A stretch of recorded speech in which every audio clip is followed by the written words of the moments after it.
صفدر اب اس مسئلے پر ذہن لڑانے لگا کہ وہاں سے رپورٹ دینے کا کیا طریقہ ہو سکتا ہے، لیکن جب کوئی طریقہ سمجھ میں نہ آیا تو اس نے ساتھ جھٹک کر ذہن سے اس خیال کو نکالا اور پھر اٹھ کر کچن کی طرف بڑھ گیا۔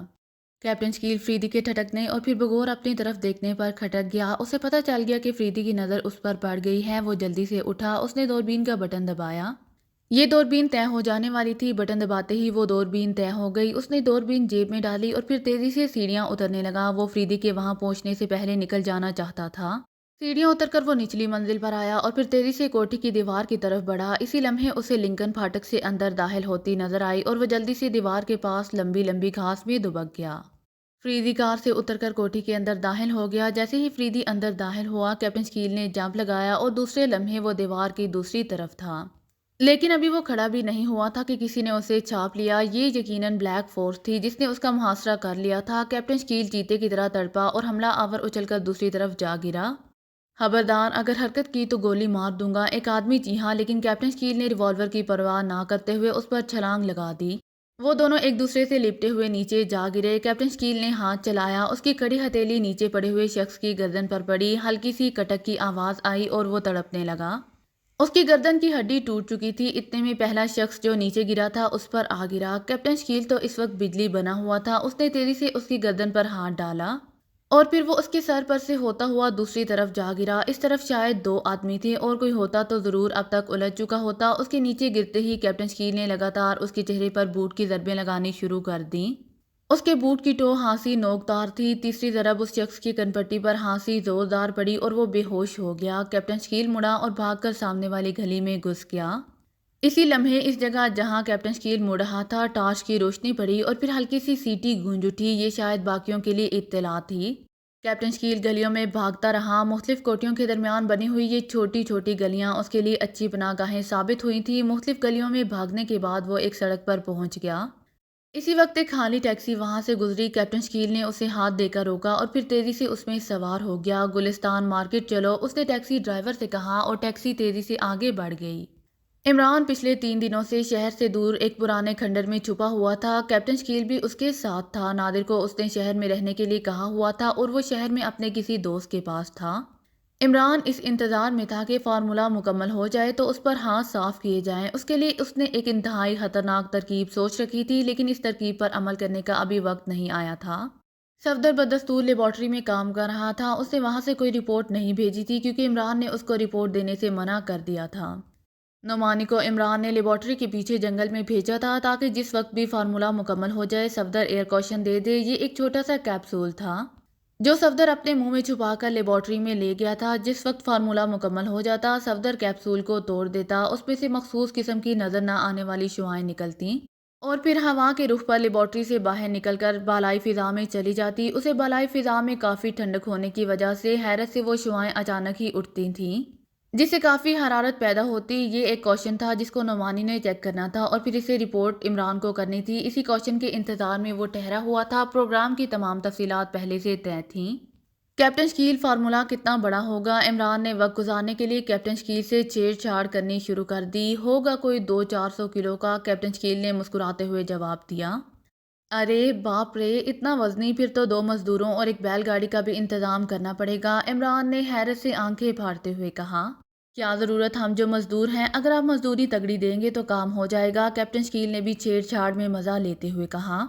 تگڑی سے کہیں تمہارا مطلب بقول قاسم تگڑی عورت سے تو نہیں؟ عمران نے سر پر ہاتھ رکھتے ہوئے کہا۔ یہ قاسم صاحب کون ہیں؟ کیپٹن شکیل نے حیران ہو کر پوچھا۔ ارے تم قاسم کو نہیں جانتے؟ میرا خالہ زاد ہے، بڑا گریٹ آدمی ہے، عمران نے آنکھیں پھاڑتے ہوئے کہا۔ پھر ملوائیے کسی وقت، کیپٹن شکیل نے اشتیاق سے جواب دیا۔ ابھی چلو، اس وقت شام ہے، کسی نہ کسی ہوٹل میں مل جائے گا، عمران نے یکدم فیصلہ کرتے ہوئے کہا۔ ابھی؟ کیپٹن شکیل بوکھلا گیا۔ کیوں، اس وقت تمہارے پاؤں میں مہندی لگی ہوئی ہے؟ عمران نے پوچھا۔ مگر میرا مطلب ہے، کیپٹن شکیل گڑبڑا کر کوئی جواب نہ دے سکا۔ مطلب چھوڑو، یہاں بھی تو بیکار بیٹھے ہوئے ہیں، چلو تفریح ہی صحیح، عمران نے کھڑے ہوتے ہوئے کہا۔ چلیے، کیپٹن شکیل بھی اٹھ کھڑا ہوا۔ دونوں میک اپ میں تھے، اسی لیے انہوں نے صرف کپڑے تبدیل کیے۔ بیگ کو انہوں نے اینٹوں کے ایک ڈھیر میں چھپایا اور پھر شکستہ اور تباہ حال کھنڈر سے باہر نکل آئے۔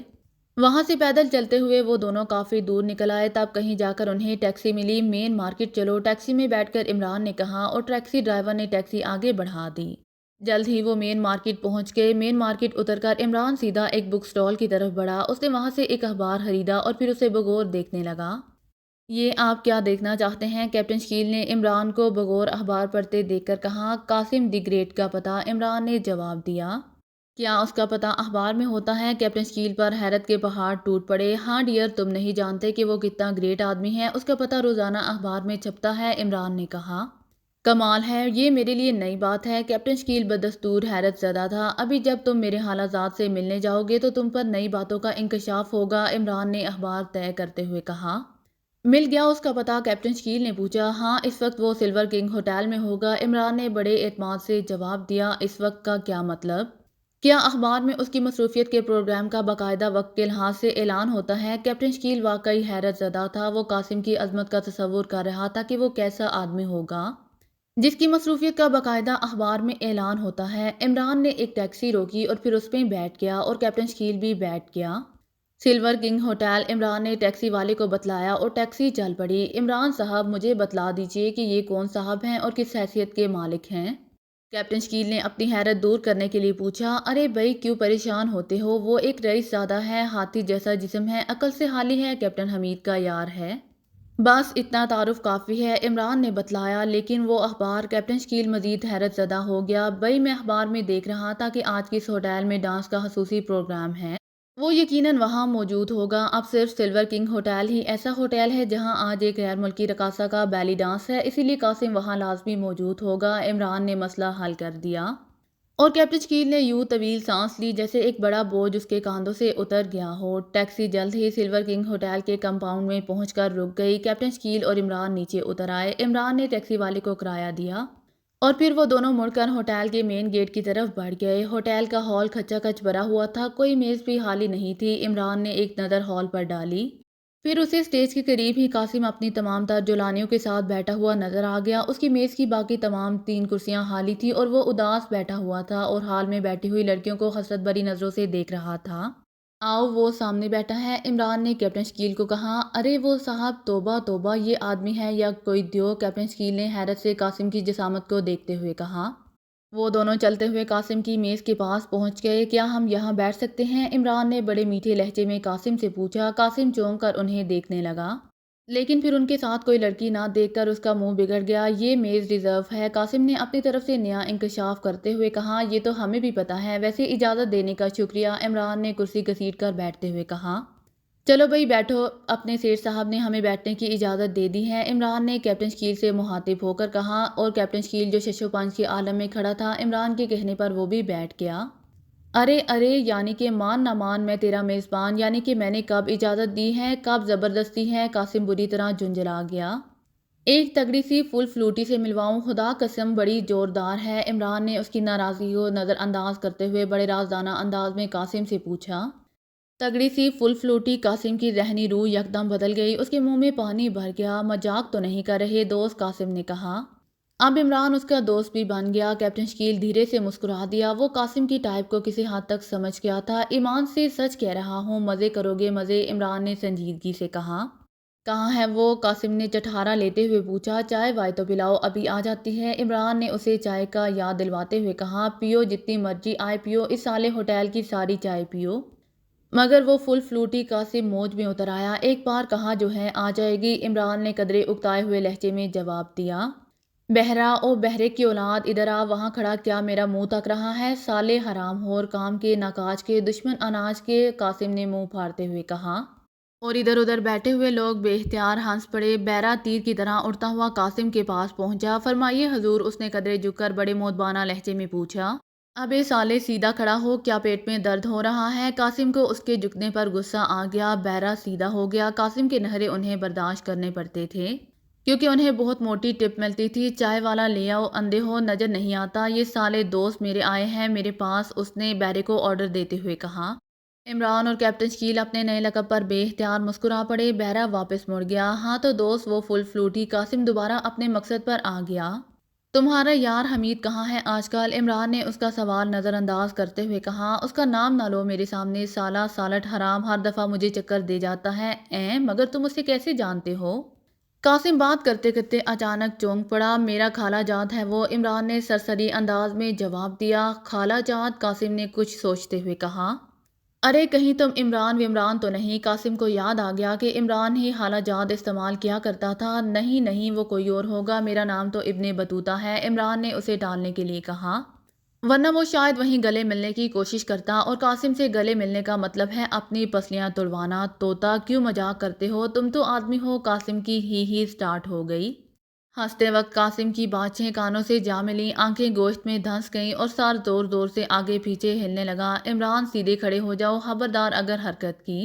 عمران کی پیٹھ سے ریوالور کی نال لگی اور ساتھ ہی کنر فریدی کی سرد آواز آئی۔ قاسم کی ہنسی میں یکلحظ بریک لگ گئے، ایسا محسوس ہوا جیسے چلتا ہوا ٹریکٹر رک گیا ہو۔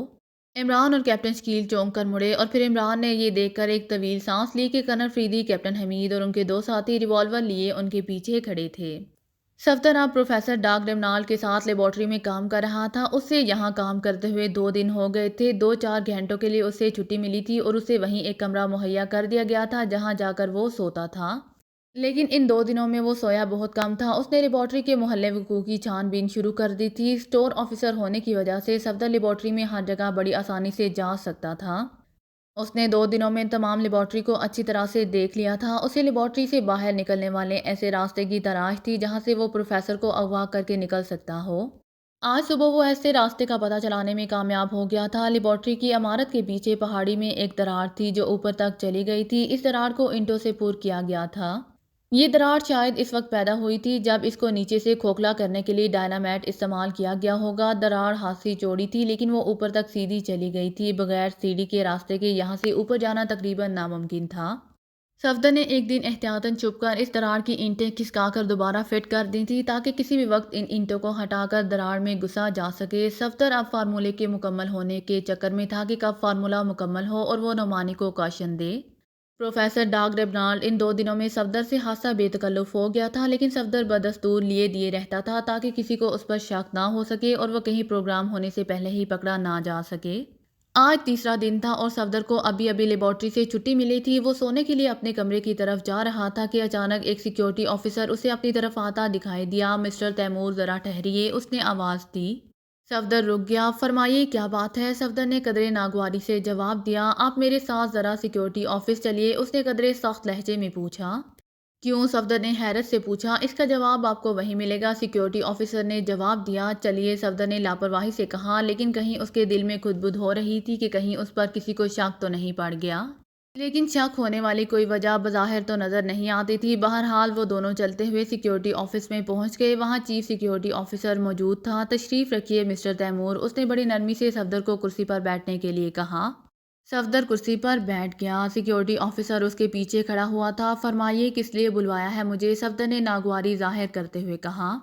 آپ لیبارٹری کی پشت پر موجود دراڑ کے قریب گئے تھے، سیکیورٹی آفیسر نے اس کی آنکھوں میں بغور دیکھتے ہوئے کہا، اور صفدر اس غیر متوقع سوال پر چونک پڑا، لیکن جلد ہی اس نے اپنے آپ پر قابو پا لیا۔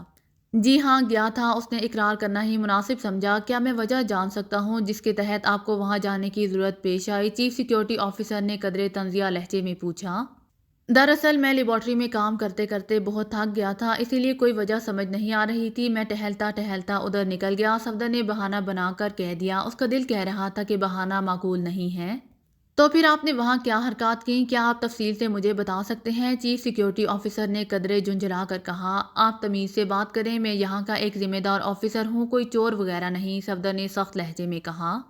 آپ کو ذمہ دار آدمی سمجھتے ہوئے میں نرمی سے بات کر رہا ہوں، ورنہ نہ جانے اب تک آپ کے ساتھ کیا سلوک ہو چکا ہوتا، چیف سیکیورٹی آفیسر نے جواب دیا۔ کیوں؟ میں نے ایسی کون سی حرکت کی ہے جو آپ اس طرح کی باتیں کر رہے ہیں؟ کیا اس دراڑ کے پاس جانا جرم ہے یا گناہ ہے؟ صفدر نے تیز لہجے میں کہا۔ صرف دراڑ تک جانا تو کوئی جرم نہیں ہے، لیکن دراڑ میں لگی ہوئی اینٹوں کو کھسکانا یقیناً جرم ہے، چیف سیکیورٹی آفیسر نے اصل بات اگلتے ہوئے کہا۔ لیکن اس کا کیا ثبوت ہے آپ کے پاس؟ صفدر نے آخری حربہ اختیار کیا۔ آپ کو وہاں چیک کیا گیا ہے، چیف سیکیورٹی آفیسر نے جواب دیا۔ آپ کے پاس چیکنگ کا کیا ثبوت ہے؟ صفدر نے جواب دیا۔ ہمارے ایک آدمی نے رپورٹ دی ہے اور چیکنگ پر وہاں اینٹیں ڈھیلی پائی گئی ہیں۔ چیف سیکیورٹی آفیسر کا لہجہ اب قدرے ڈھیلا پڑ گیا تھا کیونکہ صرف رپورٹ پر کسی ذمہ دار آدمی کے خلاف کوئی خاص کارروائی نہیں کی جا سکتی۔ میں زبانی رپورٹ کا ذمہ دار نہیں ہوں، آپ خام خواہ مجھ پر الزام تراشی کر رہے ہیں، صفدر نے اب مضبوط لہجے میں جواب دیا۔ بہرحال تیمور صاحب، ہم نے کنر فریدی کو اطلاع دے دی ہے، وہ صبح یہاں آئیں گے اور پھر وہ جو فیصلہ مناسب سمجھیں گے کریں گے۔ ویسے میرا آپ کو پرخلوص مشورہ ہے کہ آپ کنر فریدی کے سامنے جھوٹ بولنے سے گریز کریں تو اچھا ہے، ورنہ آپ کے حق میں اچھا نہیں ہوگا۔ چیف آفیسر نے اسے ڈکے چھپے لہجے میں وارننگ دیتے ہوئے کہا، آپ مجھے دھمکیاں مت دیں، کنر فریدی صرف آپ کے زبانی بیان پر یقین نہیں کر سکتے اور پھر مجھے کیا ضرورت ہے وہاں سے اینٹیں ہٹانے کی، صفدر نے جواب دیا اور کرسی سے اٹھ کھڑا ہوا۔ پھر وہ تیز تیز قدم اٹھاتا ہوا اپنے کمرے کی طرف بڑھ گیا۔ اپنے کمرے میں پہنچ کر وہ گہری سوچ میں غرق ہو گیا کہ صبح کنر فریدی کے سامنے پیش ہونے کا مسئلہ بڑا ٹیڑھا تھا۔ اس سے ایک غلطی ہوئی تھی جو سیکیورٹی والوں کے دماغ میں تو نہیں آئی تھی، لیکن کنر فریدی یقیناً وہ پکڑ لے گا۔ چنانچہ اس نے یہی فیصلہ کیا کہ کنر فریدی کے آنے سے پہلے وہ اس غلطی کا تدارک کر لے تو اچھا ہے۔ دراصل وہ جلدی میں ان اینٹوں پر اپنی انگلیوں کے نشان چھوڑ آیا تھا۔ وہ آہستہ سے اٹھا اور کمرے سے باہر نکل کر چھپتا چھپاتا اس دراڑ کی طرف بڑھا۔ دراڑ کے قریب پہنچ کر اس نے جیب سے رومال نکالا اور اینٹوں کو اچھی طرح سے صاف کرنا شروع کر دیا۔ ابھی وہ نشانات کو پوری طرح صاف نہ کر سکا تھا کہ اچانک دراڑ والی جگہ مکمل طور پر روشن ہو گئی۔ وہ اب سرچ لائٹ کی زد میں تھا۔ Hands up mister Taimur, chief security officer کی سرد آواز صفدر کے کانوں سے ٹکرائی اور وہ اچھل کر سیدھا ہو گیا۔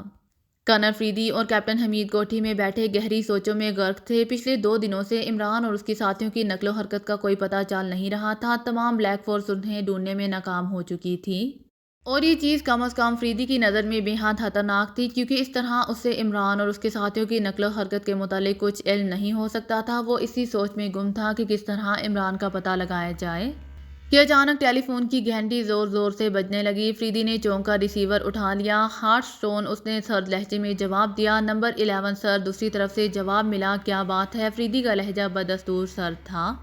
سر، عمران اور اس کے ساتھی کا پتہ چل گیا ہے، نمبر 11 نے انکشاف کیا۔ او، کہاں ہے وہ؟ فریدی نے چونک کر پوچھا۔ سر، اس وقت وہ دونوں سلور کنگ ہوٹل میں قاسم کی میز پر موجود ہیں، نمبر 11 نے جواب دیا۔ سلور کنگ ہوٹل اور قاسم کے ساتھ؟ فریدی بڑبڑایا۔ جی ہاں جناب، نمبر 11 کا لہجہ مودبانہ تھا۔ کیسے پتہ چلا؟ فریدی نے پوچھا۔ سر، نمبر 160 جو کہ ٹیکسی ڈرائیور ہے نے انہیں مین مارکیٹ سے سلور کنگ ہوٹل میں چھوڑ دیا۔ سفر کے دوران عمران کے ساتھی نے اسے عمران کے نام سے پکارا تھا اور وہ قاسم اور حمید کے متعلق باتیں کر رہے تھے۔ نمبر 160 نے انہیں وہاں چھوڑ کر ہوٹل میں چیک کیا تو وہ دونوں قاسم کی میز پر موجود تھے، نمبر 11 نے پوری رپورٹ دیتے ہوئے کہا۔ اب ان کی نگرانی کون کر رہا ہے؟ فریدی نے پوچھا۔ 160 سر، نمبر 11 نے جواب دیا۔ ٹھیک ہے، میں اور حمید وہاں پہنچتے ہیں، تم 2 آدمی اور نگرانی کے لیے وہاں بھیج دو، کنر فریدی نے حکم دیتے ہوئے کہا۔ بہت بہتر جناب، نمبر 11 نے جواب دیا اور کنر فریدی نے ریسیور رکھ دیا۔ چلو حمید، میں عمران کو ہاتھ سے کھونا نہیں چاہتا۔ کنر فریدی کا لہجہ بے حد سرد تھا۔ حمید کے جسم میں چونٹیاں سی ریگنے لگیں، کیونکہ فریدی کا لہجہ اس قدر سرد تھا جو کہ اس کے کسی خطرناک ارادے کا مظہر تھا۔ وہ خاموشی سے کھڑا ہو گیا اور پھر وہ دونوں پورچ میں کھڑے لنکن پر سوار ہو گئے۔ لنکن کوٹھی سے نکل کر سڑکوں پر تیزی سے دوڑنے لگی اور پھر وہ جلد ہی سلور کنگ ہوٹل کے کمپاؤنڈ میں پہنچ گئے۔ لنکن سے اتر کر کنر فریدی اور حمید تیز تیز قدم اٹھاتے ہوئے مین گیٹ کی طرف بڑھے۔ بلیک فورس کے 2 اور ممبر جو ابھی ابھی وہاں پہنچے تھے ان دونوں کے ساتھ ہو لیے۔ ہال میں داخل ہوتے ہی انہیں قاسم کے سامنے بیٹھے ہوئے 2 آدمی نظر آئے۔ وہ سیدھے ان کی میز کی طرف بڑھے۔ عمران اور کیپٹن شکیل کی چونکہ دروازے کی طرف پشت تھی، اس لیے وہ فریدی وغیرہ کو آتے نہ دیکھ سکے۔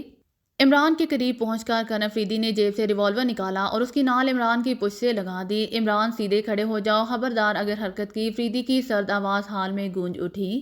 ارد گرد لوگوں کے ساتھ ساتھ عمران اور کیپٹن شکیل چونک کر مڑے۔ قاسم جو اس وقت ہنسنے میں مصروف تھا یکدم خاموش ہو گیا۔ عمران نے کنر فریدی کو دیکھ کر ایک طویل سانس لی اور پھر وہ ہاتھ اٹھا کر کرسی سے اٹھ کھڑا ہوا۔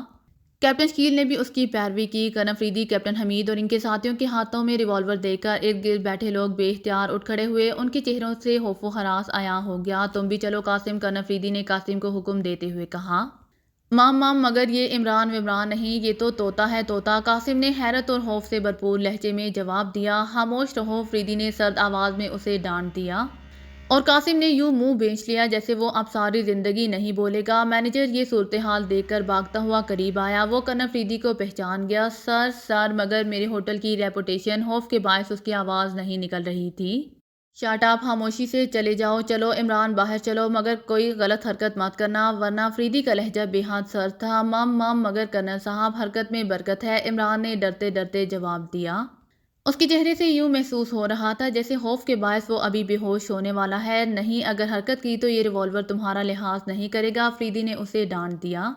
بہتر کرنل صاحب، جیسے آپ کی مرضی، حکم حاکم مرگ مفاجات۔ عمران کی زبان بدستور حرکت میں تھی۔ باہر چلو، فریدی نے اسے حکم دیا، لیکن عمران بدستور اپنی جگہ بے حس و حرکت کھڑا رہا۔ میں کہہ رہا ہوں باہر چلو، کرنل فریدی نے کاٹ کھانے والے لہجے میں کہا۔ مگر کرنل صاحب، خود ہی تو حکم دیا ہے کہ حرکت نہ کرو، خود ہی کہہ رہے ہو کہ باہر چلو، اب بغیر حرکت کیے میں باہر کیسے جا سکتا ہوں؟ عمران بول پڑا۔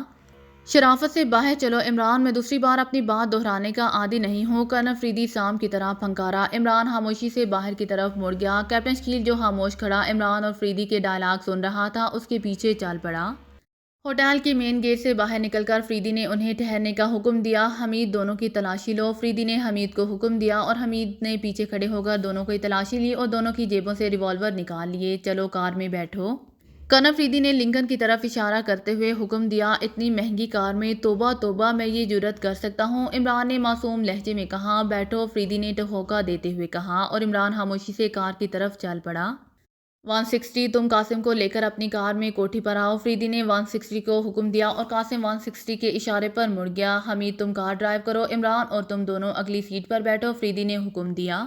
حمید ڈرائیونگ سیٹ پر بیٹھ گیا۔ عمران اور کیپٹن شکیل بھی اگلی سیٹ پر بیٹھ گئے۔ کرنل فریدی ریوالور لیے پچھلی سیٹ پر بیٹھ گیا۔ دروازے بند ہو گئے اور حمید نے کار سٹارٹ کر دی۔ حمید، ڈور لاک کر دو، فریدی نے حمید سے کہا اور حمید نے ایک بٹن دبا دیا۔ اب حمید ہی دوبارہ بٹن دبا کر دروازے کھول سکتا تھا، ورنہ دروازے نہیں کھل سکتے تھے۔ گاڑی ہوٹل کے کمپاؤنڈ سے نکل کر سڑک پر دوڑنے لگی۔ بڑی آرام دہ کار رکھی ہوئی ہے کرنل فریدی، اور پھر حمید جیسا اناری ڈرائیور کتنی تنخواہ دیتے ہیں آپ اسے؟ عمران یوں مطمئن تھا جیسے وہ پکنک منانے جا رہے ہوں۔ فریدی نے کوئی جواب نہ دیا، وہ خاموش بیٹھا رہا۔ البتہ حمید سے نہ رہا گیا تو وہ بول پڑا۔ تم اس دن پوچھ رہے تھے کہ جہنم کہاں ہے، آج تمہیں وہاں کی سیر کراؤں گا۔ حمید کا لہجہ بے حد جلا کٹا تھا۔ اچھا، تو تم دونوں جہنم کے داروغے ہو؟ بھئی، میں اور میرا دوست معصوم اور نیک ہیں، ساری زندگی اللہ اللہ کرتے گزری ہے، نہ کردہ گناہ میں پکڑے گئے ہیں، عمران نے بڑی معصومیت اور عاجزی بھرے لہجے میں جواب دیا۔ تمہاری ساری معصومیت کا بھرم ابھی کھل جاتا ہے، تمہاری یہ 2 گز کی زبان ہمیشہ کے لیے بند ہو جائے گی، حمید نے کہا۔ توبہ توبہ، اتنی بے ایمانی!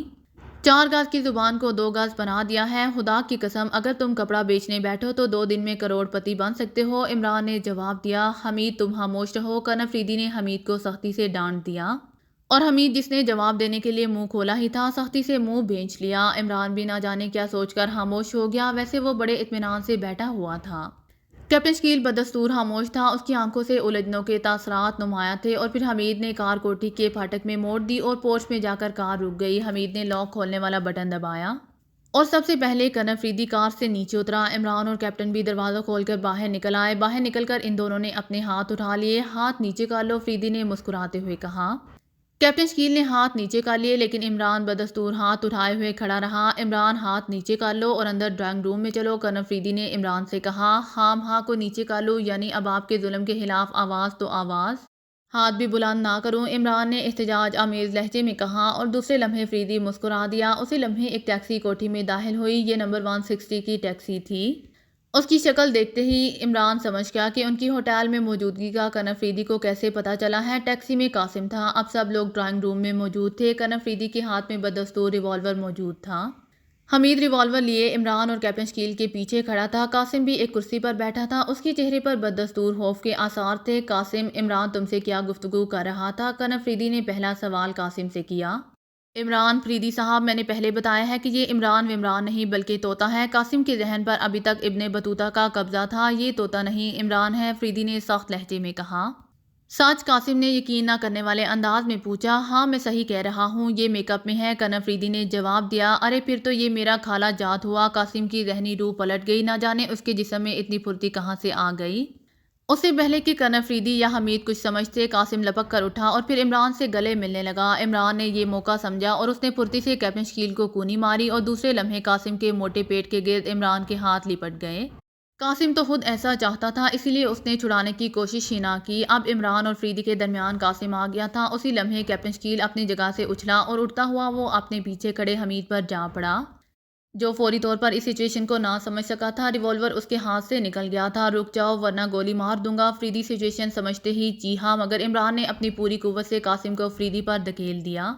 ایک زوردار ٹکراؤ ہوا اور فریدی جو اپنی کرسی سے ہی اٹھ رہا تھا، جو کہ پہلے سے تیار نہیں تھا، قاسم کے ساتھ بھرپور ٹکراؤ سے نیچے گر گیا۔ ادھر کیپٹن شکیل کا داؤ چل گیا اور اس نے حمید کو بھی ان دونوں پر اچھال دیا، اور فریدی جس نے دھکا دے کر قاسم کو ایک طرف کیا تھا، حمید کے اوپر آ گرنے سے دوبارہ نیچے گر پڑا۔ بھاگو عمران کی آواز گونجی اور پھر وہ دونوں برق جیسی تیز رفتاری کے ساتھ ایک ہی چھلانگ میں کمرے کا دروازہ پار کر گئے۔ فریدی نے ریوالور چلایا مگر حمید جو اٹھ رہا تھا اس کا ہاتھ لگنے سے نشانہ چوک گیا۔ عمران اور کیپٹن شکیل دونوں تیزی سے بھاگتے ہوئے کوٹھی کے گیٹ سے باہر نکل گئے۔ شکر ہے کہ 160 اپنی ٹیکسی لے کر جا چکا تھا۔ کوٹھی سے باہر نکلتے ہی انہوں نے سڑک پار کی۔ ادھر اس کوٹھی میں عمران جو آگے جا رہا تھا، ایک کوٹھی کا پھاٹک کھلا دیکھ کر ادھر بھاگ گیا۔ وہ تقریباً بھاگتے ہوئے پورچ میں پہنچے اور برآمدے میں دو نوجوان کھڑے انہیں اس طرح بھاگتے دیکھ کر حیرت سے آنکھیں پھاڑ رہے تھے۔ کوئی شخص تو یہاں نہیں آیا؟ عمران نے ان دونوں کو قریب پہنچتے ہی پوچھا۔ نہیں تو ہم یہاں دو ہی ہیں، اور تو یہاں کوئی نہیں آیا، ایک نوجوان نے بوکھلاہٹ میں جواب دیا۔ کیپٹن شکیل بھی پہنچ گیا۔ شکیل، عمران نے تیزی سے آنکھ دبا کر کیپٹن شکیل کو اشارہ کیا اور پھر دوسرے لمحے عمران اور شکیل ان دونوں پر ٹوٹ پڑے، اور اس سے پہلے کہ وہ دونوں شور مچاتے یا چیختے وہ انہیں گھسیٹ کر کمرے میں لے گئے۔ پھر وہ ان دونوں کا ایک ایک ہاتھ ہی کافی تھا۔ چند لمحوں بعد وہ دونوں بے ہوش پڑے تھے۔ پچھلی طرف چل نکلو، عمران نے کہا، اور پھر وہ دونوں بھاگتے ہوئے پچھلی طرف چلے گئے۔ کوٹھی کی پشتی دیوار چھوٹی سی تھی، وہ دونوں دیوار پھاند گئے۔ یہ ایک چھوٹی سی سڑک تھی، مختلف کوٹھیوں سے ہوتے ہوئے جلد ہی وہ ایک اور سڑک پر آ گئے۔ یہ سڑک بالکل سنسان تھی، ایک کوٹھی کی دیوار کے ساتھ کار کھڑی تھی۔ عمران نے پورے زور سے کار کی کھڑکی پر مکہ مارا، شیشہ ٹوٹ گیا۔ اس نے ہاتھ اندر کر کے کار کا دروازہ اور پھر دوسری طرف کا دروازہ کھول دیا اور کیپٹن شکیل کار میں بیٹھ گیا۔ عمران اسٹیئرنگ پر تھا۔ اس نے کوٹ کی خفیہ پاکٹ سے ایک چھوٹی سی کی نکالی، یہ ماسٹر کی تھی، اور پھر جیسے ہی اس نے اسے استعمال کیا کار سٹارٹ ہو گئی۔ یہ سب ایک لمحے میں ہو گیا۔ دوسرے لمحے کار زناٹے برتی ہوئی سڑک پر دوڑتی چلی گئی۔ شہر سے دور انہوں نے کار چھوڑ دی اور پھر پیدل ہی چلتے ہوئے وہ مختلف سڑکوں سے ہوتے ہوئے باہر جانے والی سڑک پر چل پڑے۔ رات ہو گئی تھی، وہ اسی لیے انہیں اپنے پہچان لیے جانے کی اتنی فکر نہیں تھی۔ وہ سڑک چھوڑ کر کھیتوں کے درمیان چل رہے تھے۔ جلد ہی وہ اس کھنڈر میں پہنچ گئے جہاں سے وہ تفریح کرنے نکلے تھے۔ وہاں پہنچ کر دونوں نے اطمینان کی ایک طویل سانس لی۔ آج برے پھنسے تھے، بلا ہو میرے خالہ جات کا، آخر وہی کام آیا، عمران نے سر پر ہاتھ پھیرتے ہوئے کہا۔ کرنل فریدی نے ہمیں تلاش تو کیا ہوگا؟ کیپٹن شکیل نے پوچھا۔ یقیناً کیا ہوگا، عمران نے جواب دیا اور پھر آنکھیں بند کر لیں جیسے اسے نیند آ رہی ہو۔ ویسے مجھے امید نہیں تھی کہ اتنی آسانی سے چھٹکارا ہو جائے گا، کیپٹن شکیل نے کہا۔ ہاں، کبھی کبھی کوئی کام جو بے حد مشکل نظر آتا ہے اس کا حل بڑا سادہ سا ہوتا ہے، عمران نے جواب دیا۔ اس کی آنکھیں بدستور بند تھیں۔ اب مزید کیا پروگرام ہے؟ کیپٹن شکیل نے پوچھا۔ یار سو لینے دو، بڑی زور کی نیند آ رہی ہے۔ وہ کیا مصرع ہے؟